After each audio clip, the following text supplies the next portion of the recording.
Hello, I'm Dr. Gloria Horsley. And I'm her daughter, Dr. Heidi Horsley. Heidi and I want to welcome you to Open to Hope Conversations, the podcast. We believe that the greatest gift you can give yourself after a loss is hope, using this moment to connect with others who have not only survived but thrived. So let's get started. Welcome to the Open to Hope Show. I'm your host, Dr. Gloria Horsley, with my daughter and co-host, Dr. Heidi Horsley. Well, Heidi, we are going to have a great show today because we've got a guy on who is an expert in human consulting and HR and all sorts of things and in leadership. And he's going to share with us his life and how he got into it. And also, we're going to explore with him the transformative power of grief. So I am excited about that because it's important for us to think in the grief and loss to bring hope. And I think this is a person who brings a lot of hope to our world when we've had a sad loss. So how do you want to introduce our guest today? Sure, I'd love to. So our guest today, Mom, is Ian Ziskin. Ian is the president of Exec Excel Group LLC. He lost his father at 13 and more recently his mother and brother. Ian is the author of Lives Lost and Leadership Found, Lessons from Special Somebodies. He also wrote and sings the song Hearing Gone. I'm impressed that he can do this. It's a gorgeous song, and it is in honor of his mother, brother, and father. Welcome to our podcast, Ian. Thanks very much for having me. Great to be with you. Well, Ian, it's so awesome to have you on today. And it's so impressive looking at your background and all the things that you've done in leadership. And I love the idea that you see grief and loss and that kind of thing as an important part of developing leadership. Well, I think I've learned over the years that it's really hard to separate being a leader from being a human being and all the other aspects of, what makes us who we are, which of course we've all in one way or another experienced some form of loss or grief that has a huge imprint, I think, on what tends to help us form as people and ultimately as leaders. And so this book that we're going to be talking about has been, the latest exploration of that for me and revealed a lot of fascinating insights from quite a few other people who've been through similar experiences. Well, let's get back to you way back when you were 13, your dad died, right, of MS, and he'd had it for what, 2 years? Yeah, he was diagnosed about a couple of years prior to him passing away. And of course, in those days, multiple sclerosis was much less understood as a disease. So it actually took quite a while for the doctors to figure out what he had. And unfortunately, once they figured out what he had, there was only so much they could actually do to help manage the disease. Medications and other protocols were quite different and much less developed in those days. So you were the oldest brother then, two brothers. Yes, How many years ago was that? well over 50 years ago now. Oh, So 50 it's, years ago. Okay. So yeah. getting back, how we get impacted by those early losses, because I was thinking you're a leadership guy and teaching leadership. I would imagine at the age 13, you became the oldest man in the house, right? When your dad passed. I did, yes. Yeah, I did. So I think it was kind of a formative time for me. I'm probably a little bit clearer about it in retrospect, looking back than I was when I was going through it when I was 11 or 12 or 13, ultimately when my father passed away. But I do remember it having, a very significant impact on me and spending a lot of time thinking about, what kind of approach or response I was going to take to losing my father and what the rest of life was going to be like. Yeah. So then fast forward all these years, you lost your mother and your brother just 5 years ago, correct? Yeah, actually a little bit less in 2023. So that became the catalyst actually for the book. They passed away about 6 months apart from Wow. one another. My brother, who was 4.5 years younger than me, quite unexpectedly from metastatic cancer and passed away quite quickly. And then my mother 6 months later, who was 93, so therefore not as much of a surprise that she might pass away at that age. Although I do like to say she was fine until she wasn't. It was one of those situations where she was pretty healthy for somebody who was 93 and then suddenly had severe stomach pains, which translated into a hospital visit, which translated into cardiac arrest only 4 or 5 hours later. So it was pretty quick as well. Well, and I'm thinking of someone 93 losing their child. And I know it's an adult child, but still losing their child must be really hard. It is hard on your body. And then being 93, I would think it would be even harder on your body, right? I mean, her son had Yeah, died, so that must have taken a toll on her. yeah, I really believe that it did. I mean, I give my mother Mhm. a lot of credit because she was a very strong person and handled my brother's death, about as well as you could handle as a parent. Yeah. But I'm still convinced to this day, although I have no medical proof of it, that it did put, a lot of stress and strain, on her both mentally and physically. And I'm sure that didn't help any as she was continuing to age. So was it the cause of her Mhm. passing away? Maybe not, but it certainly put a lot of stress and strain on her. I know that. Yeah, so it's only been 2 years, is that right? Since That's they right. died? Okay. I want to say this, you're in pretty darn good shape for what you've lost in 2 years. Now, I kind of have the kind of thought, because my husband died 5 years ago and my son died 40 years ago. And I think when you've had a really traumatic loss way back, that there is some understanding that you will live to start with. And you wonder if you're going to live at that first loss. And it doesn't matter when it comes. That first loss is the one I like to say having a really big loss is like going up to Mount Everest without oxygen. The next loss, the loss of my husband years later, I've been married for 60 years, was like going to Mount Everest, but I had oxygen. I knew the trip and I knew I'd live. I don't know. Does that resonate with you? Yes, actually resonates extremely well because one of the conclusions I came to, both for myself personally, but also from a lot of other contributions that people made to the book, is that, like so many other things that you can learn and develop and get a little bit more familiar with and maybe comfortable might be too strong a term, but certainly familiar with, going through loss, I think is in that category as well. So experiencing a loss, especially early in life, like I did, I won't pretend that it was easy, but I learned about the process of loss and that you come out of it on the other side. And it actually made me think very specifically, even at that age, about how I was going to respond to it. And I decided I wanted to be making lemonade out of lemons kind of person, where you go through a negative experience, you can spend a lot of time feeling sorry for yourself and woe is me, or you can spend a lot of time trying to learn from the experience, be a better person as a result, and have that fuel you for the rest of your life. That was a very conscious decision I made or tried to make, at that time. And I think some of that has to do with learning about the process. And so, these many years later, both, Gloria, for your losses, and I'm sorry for those losses that you experienced, but I totally agree with you that you get a little bit better at managing the process, and it is a process. Yeah. How do you identify with that? I do, but I would also say if somebody dies out of the order of things, it can be pretty jarring. My brother was only 17 when he died, and my father was in his early 80s. And while they were both super hard, there was something about losing somebody way before I ever expected to that was really jarring, even though that was my first significant loss, Mom. And I did find hope again. So when my dad died years later, I knew that there was going to be hope eventually with the right support and the right adaptive coping skills.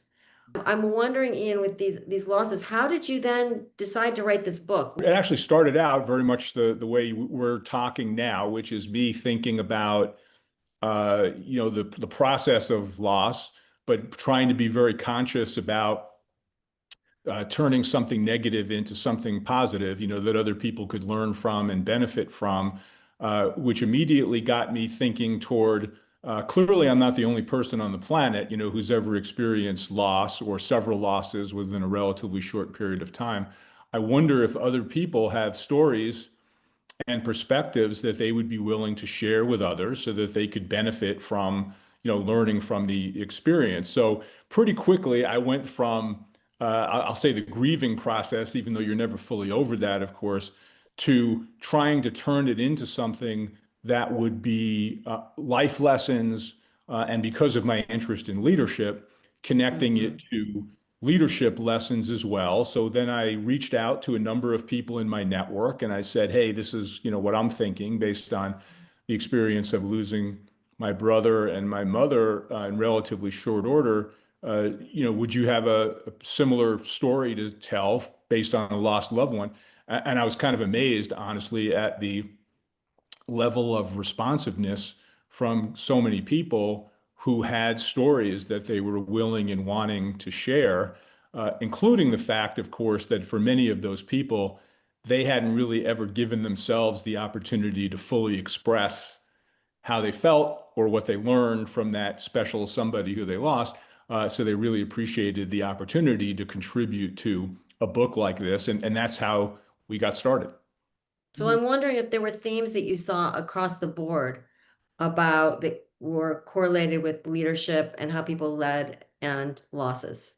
Yeah, quite a few themes. One of the more common themes that came up over and over and over again was this whole idea of the importance of learning about courage and then the resilience, that comes along with courage. And by courage, I mean people consistently demonstrating, a high degree of determination and fearlessness, even in the face of uncertainty or a wide variety of obstacles that needed to be overcome. Wow.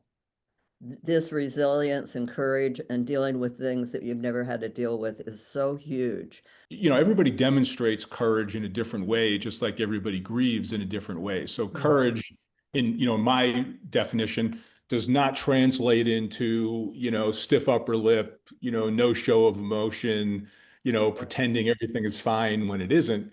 Courage really includes the ability and the willingness to be yourself and express what you're feeling and be open about that and embrace and welcome help and support from other people. That also takes courage. I agree with you. I'm always saying when people say I'm too like I don't have enough to support other people, I'm like if you let people support you, you're helping them.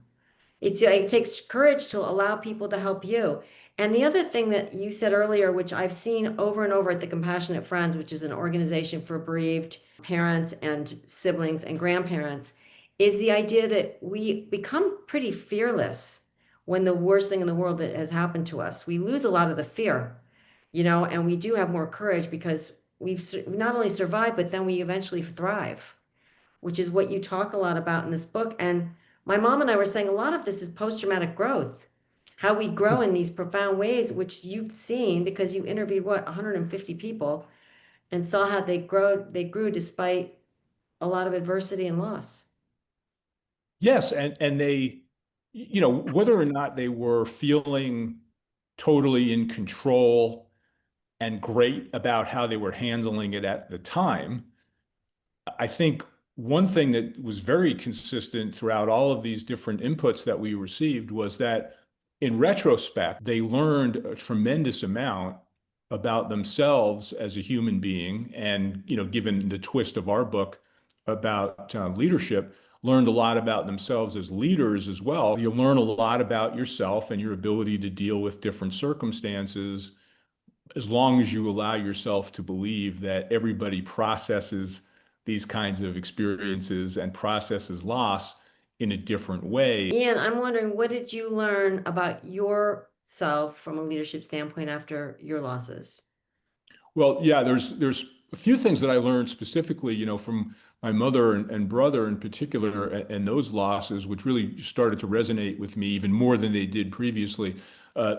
Probably first and foremost was the importance of facing reality and dealing with it. I learned about the importance of understand, truth and reality as it is, not as you would prefer it to be, and then deal with it, right?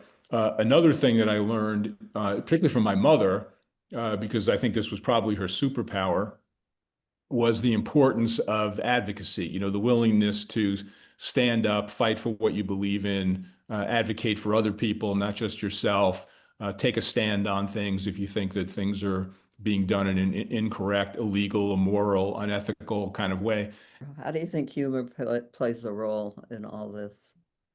Well, I guess for me personally, I'm a kind of person who enjoys laughter and humor, and I've got a sarcastic sense of humor. I tend to try to find something funny, in almost everything, right? And so part of that has led me as a person to take situations seriously that require being taken seriously, but not taking myself too seriously, along with it. I remember really cherishing the fact that even my brother, as we were realizing that he had a very, very short time to live after he ended up going into the hospital and then ultimately hospice. He passed away within 8 days.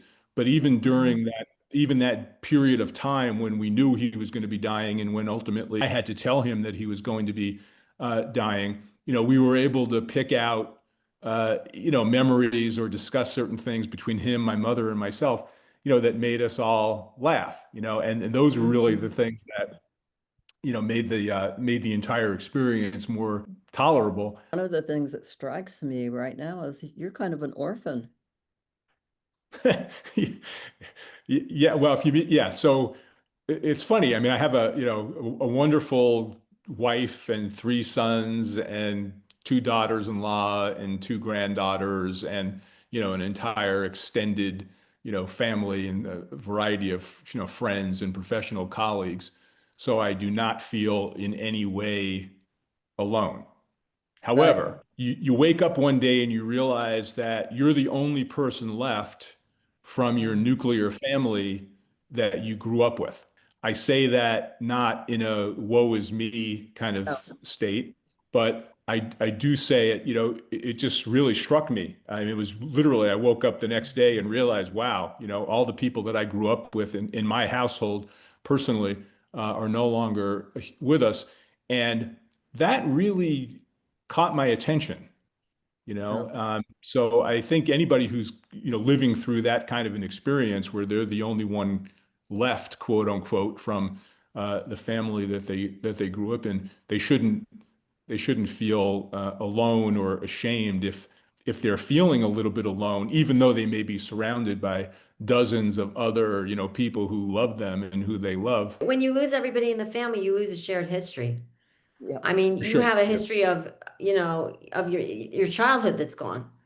So that's a big deal. And also losing your younger brother is a big deal because my brother was younger than me also, and I assumed that eventually, as we grew older together, he would outlive me. So it was very odd when he died before I did. Yes, it felt very odd to me as well. Well, tell us where people can get your book and anything else you want us to tell us about other books or consulting or whatever you want to share with everybody. Oh, yeah, greatly appreciate it. Probably the easiest places to get the book for people who are interested in uh, going through it would be either on the publisher's website, Publishers Routledge, Routledge. Also available, of course, on Amazon as well. So appreciate that. And then, anybody who would like to connect with me directly, I certainly welcome that. I'm active on LinkedIn, so it's easy to find me there, or at Ziskin, Ziskin, Ziskin at exexgroup.com. That's my email. Okay, and tell us the name of your song and just give us a couple of lines from the music that you'd like us to have, and we're going to go out with your song. Yeah, yeah, I really appreciate you sharing that with people. The name of the song is Here and Gone, and it's written really about honoring my mother and brother, but also my father, who, as we discussed, passed away quite a few years ago. Maybe this song begins, "You were here and now you're gone, left the world in a hurry. I'm still here, but not alone. We're feeling strong, so don't worry. Here and gone." And here is the song Here and Gone.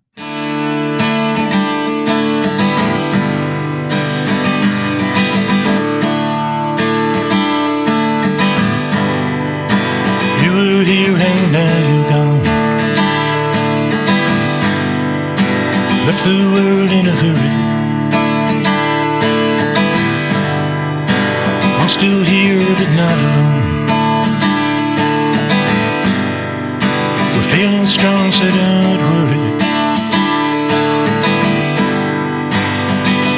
Here and gone.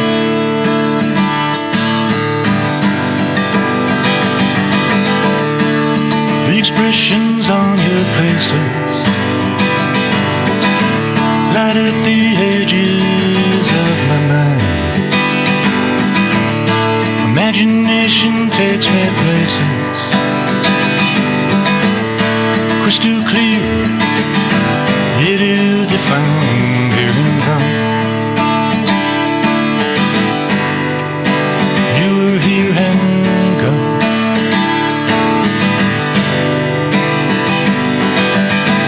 I can hear the timbre of your voices and the echoes of your laughter,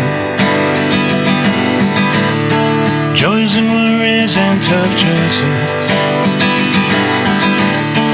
lessons from before and after.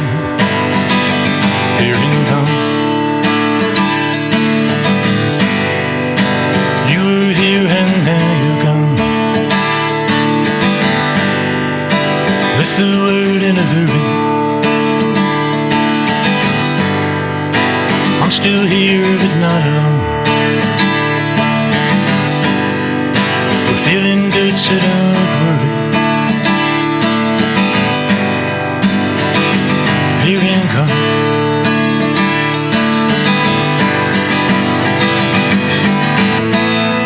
I miss you, my father, and the time we never had. I miss you, my brother, all the good and the bad. I miss you, my mother, but I will not be scared.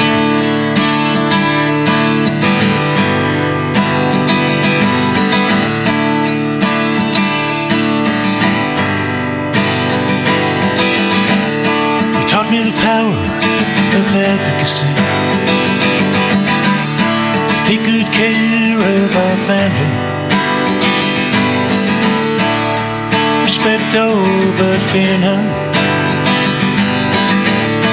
never give up until the work is done. Here and gone. You were here and gone.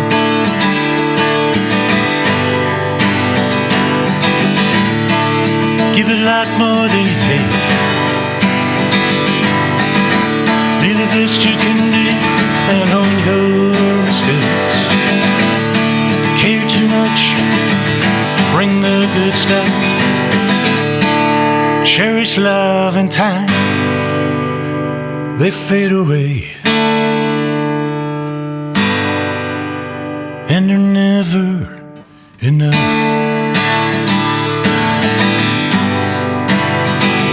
Here and gone.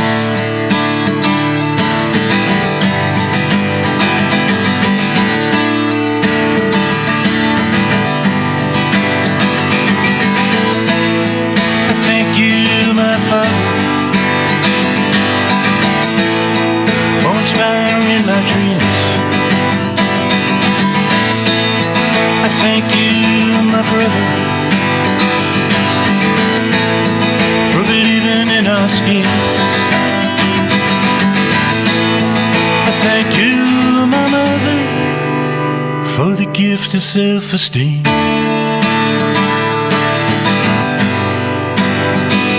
Here and gone. You were here and now you're gone. Left the world in a hurry. I'm still here but not alone. We're feeling loved, so don't worry. We're feeling good, so don't worry.